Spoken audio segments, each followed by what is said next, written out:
Topic po natin, mga senyales ng mga sakit ng mga babae, edad 30, 35 pataas.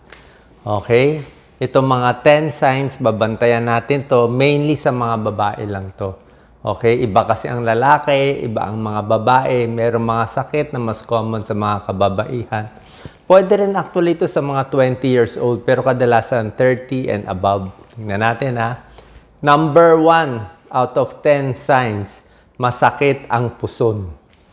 Okay? Pag masakit ang puson, pelvic pain, pelvic discomfort, titingnan natin, pwedeng re-reglahin lang, PMS, pero meron ding sakit na tinatawag na endometriosis. Endometriosis, parang may tumutubo-tubo doon sa matres, napakasakit nito. Bukod sa masakit ang puson, titingnan din natin, pag nagtatalik ba, masakit. Pag nagtatalik ba, may dugo. Okay? So, ibang usapan yon.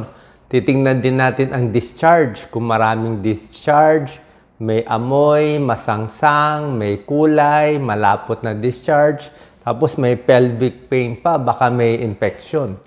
Diba? So, yung mga ganyang sakit, papacheck natin sa OB-GYN. Okay? Yan ang mga binabantayan sa mga babae. Number 2, syempre, sa kababaihan, breast changes, very important, na self-breast exam. Very common sa babae ang breast cancer, lalo na sa Pilipinas. Around 10% ng kababaihan pwede magkaroon ng breast cancer. Okay? So, itong mga breast cancer changes, dati, edad 40, bago nagkaka-breast cancer. Ngayon, 30 years old, may nagkaka-breast cancer. May nabalitaan nga ako, 20s pa lang, 25, breast cancer na. Pabataan ng kakaroon ng breast cancer, di natin alam kung bakit. Sabi nila, fatty foods, fast foods, baka may connection, pero hindi pa rin malinaw. Tapos, ang problema sa breast cancer kasi, halos walang sintomas, hindi siya masakit. Okay? Tutubo yung bukol, kasing laki lang ng munggo, 'di ba? Napakaliit, hindi masakit. So pag hindi mo kakapain, hindi mo malalaman. Kaya kailangan ng self-breast exam. Pagkatapos ng regla, kung kailan ng regla mo, first 5 days, doon mo examine yung breast mo. Pwede habang naliligo, nakatayo, nakaupo, nakahiga. Pag may nakapaa kayong size ng munggo na matigas-tigas, papacheck tayo sa OB-GYN o sa surgeon. Okay? Huwag na natin hintayin kasing laki ng Holland. Kasing laki ng Holland, malaki na yon. O kasing laki ng golf ball, sobrang na laki yon. Kasi pag malaki na masyado at breast cancer yan, baka hindi na natin mahabol. Maging stage 2, stage 3, stage 4 na. Bukod sa breast, kinakapa rin yung kilikili. Kasi yung breast cancer kumakalat sa kilikili. So, very important dyan, lalo na kung may lahi kayo ng cancer. Number 3, out of 10, babantayan ng kababaihan, changes sa balat. Mainly, tingnan nyo kung meron kayong bagong nunal, lalo na yung nunal na lumalaki. Dati naman, maliit lang yung nunal, biglang lumalaki.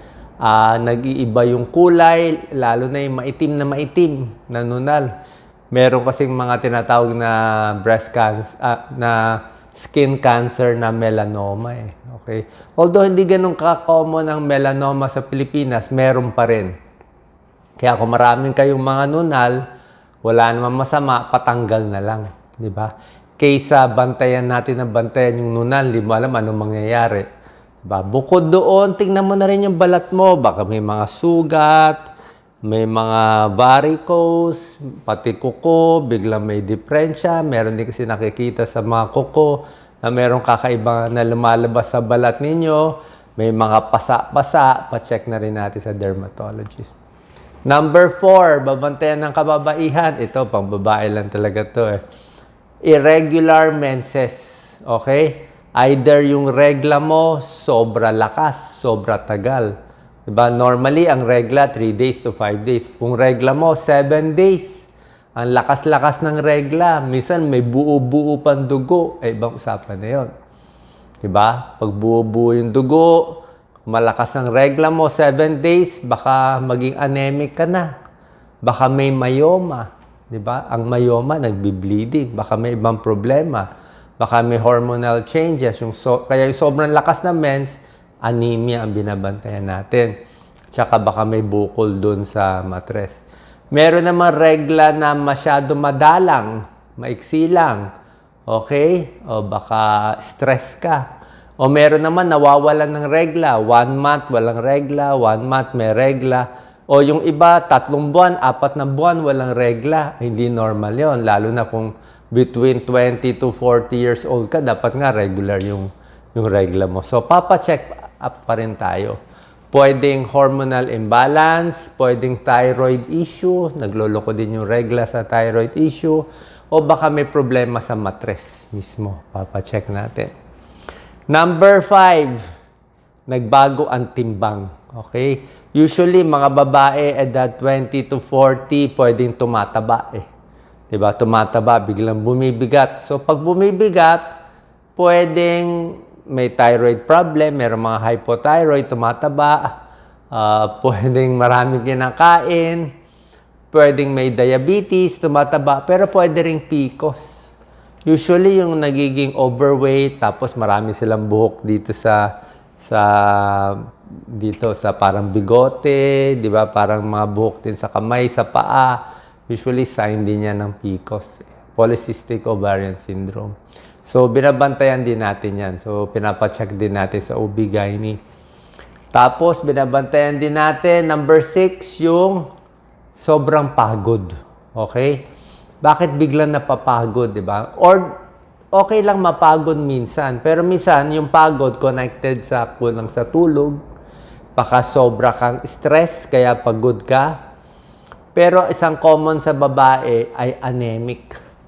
Diba, tulad na sinabi ko, malakas ang regla, tapos kulang ang kinakain na ulam, puro kanin na lang, walang iron sa pagkain, diba? O kulang ang kinakain, tapos anemic sila, malakas pa regla, pwede mapagod. Thyroid problem, pwede rin mag-cause ng fatigue. At may sakit na chronic fatigue syndrome. Oo, meron dito sa mga babae. Ang chronic fatigue syndrome, lagi siyang pagod. Kahit matulog siya ng 3 araw, nakapahinga man siya, pagod pa rin siya. O baka sobrang stress, o hindi natin alam, baka depression, pwede rin. Number 7, babantayan sa kababaihan, changes in mood. Nagbago yung mood. Biglang nalungkot, sobrang lungkot, biglang sobrang nervyos. Minsan masaya, minsan malungkot, minsan galit, di ba? So, pag nagbabago yung mood, pwedeng hormonal imbalance or pwedeng may mental health problem. Baka nadidepress na. Common din pala to sa babae, postpartum depression. Narinig niyo na ba postpartum depression o yung baby blues? Pagkapanganak, nadidepress. Pwede po kayo mag-comment. Baka naka-experience kayo nito. Yung bagong panganak, sobra silang lungkot. Parang nagulo yung hormones nila eh. Diba? Kaya delikado yan. Binabantayan ng postpartum depression. Kailangan papacheck sa psychiatrist, support ng pamilya, ng asawa. Kasi meron talaga yan. Iba kasi talaga ang mga sakit ng babae. Kasi iba yung hormones. Diba? May regla ang babae, ang lalaki wala naman regla. So changes in mood, bagbabaliwalain, lalo na kung ano na naiisip. Mamaya may gawin, baka meron silang gawin na masama, di ba? So, ingat tayo sa mga depression. Number 8 out of 10, digestive issues. Okay, usually pag edad 30, pwedeng makabag, mahangin ang tiyan. Laging masakit ang tiyan, di ba? Pwedeng bloating lang, parang lumalaki ang bilbil, di ba? Pwede lang yon. Pwedeng may GERD, gastric reflux, pwedeng may ulcer, makabag, at isa pa pala common sa babae, gallbladder stones. Diba? Bato sa abdo, very common yan. Mga babae, edad 35 to 40, may katabaan, sumasakit ang tiyan, tapos kumain ng matataba, gallbladder stones. Papa-ultrasound ng gallbladder. So, bloating din yan. Abdominal pain din yan. Okay? So, yan, mga ulcer, GERD, gallbladder stones. At syempre, pag lumalaki ang tiyan ng babae, maraming organs. Tulad na sinabi ko sa inyo, di ba? Maraming organs dyan. Baka ovary, lumalaki. Baka may ovarian cyst, di ba? Baka matres, lumalaki, may myoma, hindi mo masabi. Diba? So, maraming ibang organs ang mga babae, kaya binabantayan sa mga reproductive health. Number 9, babantayan, frequent headaches. Okay, mga babae, common din yan. Pag malapit na yung regla, sakit ng ulo, parang binibiyak yung ulo. Pwedeng migraine, okay, migraine, mas napakasakit ng migraine. Pwedeng tension headache, na stress ka, sumakit ang ulo mo. Pwedeng hormonal changes, sinabi ko sa inyo. Pero syempre, pag bata pa, edad 20, 30, 40, pwede na sabihin migraine, tension headache. Pero pag nagkakaedad na, pag medyo 40, 50, 60 na, masakit pa rin ang ulo, minsan mag-iisip na tayo, mamaya may bukol, mamaya may stroke, mamaya may aneurysm. Actually, ang headache kasi, lahat naman may headache eh. Pero yung dapat tayo mag-alala, hindi naman lahat kailangan magpa-check up eh. Yung mag-aalala lang tayo kung talagang masakit na masakit. Tsaka pabalik-balik na talagang parang iba na. Diba? Kaya pag pumunta tayo sa doktor, sa neurologist, depende yan sa kwento natin eh. Pero kahit kanino kayong doktor pumunta, pag nag-complain kayo ng headache madalas, hindi naman masisilip ng doktor yung ano laman nung sa ulo. So, kailangan talaga one day, para sa matagal na headache, kailangan ma-CT scan, ma-MRI, para masigurado lang walang bukol, walang stroke, walang cancer. So, yun lang ang mga binabantayan. Pero yung mga ordinary headache, pwedeng massage muna. Mga kabataan, madalas mag-headache, kaka-cellphone, kaka-computer, masakit ang leeg nila. So, pwede rin yun. Number 10, ito, sa mga babaeng edad 30s, common din magkaroon ng joint pains. Masakit ang mga joints. Usually, namumula ang joints. Anong mga sakit? Rheumatoid arthritis. Common niya sa babae. May inflammation, inflammatory condition. Parang yung sarili mong cellula, sinisira yung sarili mong cellula. So, pinapacheck yan sa rheumatologist. Common din to sa babae. So, pag 30s, namamaga, ibang usapan yon. Hindi pa yan osteoarthritis, yung arthritis ng pagkaedad. Pwede rin yung mga joint pains, lupus, SLE, systemic lupus erythematosus. Yung kasi, itong SLE, common din sa babae. 90% ang lupus, babae din ang tinatamaan. So, ito yung mga sakit. Usually, lalabas yan 25, 30, 35 years old.